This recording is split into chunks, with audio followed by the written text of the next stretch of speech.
Professor কে দিবে? রাসূলুল্লাহ সাল্লাল্লাহু আলাইহি ওয়াসাল্লাম বলেছেন, ইন্নাল উলামা ওয়ারাসাতুল আম্বিয়া।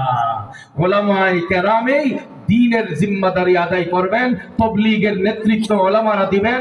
কোনটা হক, কোনটা বাতিল, কোনটা জায়েজ, কোনটা নাজায়েজ, কোনটা করা যাবে, কোনটা করা যাবে না, কার সাথে যাওয়া যাবে, কার সাথে যাওয়া যাবে না, কোনটা হক, কোনটা বাতিল, এই ব্যাপারে ফায়সালা মানতে হবে উলামায়ে কেরামের। নিজের থেকে মন গড়া কোনো মতবাদ সৃষ্টি করে আল্লাহর নামে চালায় দেওয়া যাবে না।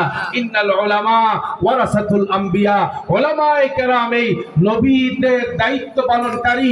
তারাই কেবলমাত্র সহিহ ফতোয়া দেওয়ার হক রাখেন, তারাই কেবল কোরআনের ব্যাখ্যা দেবেন।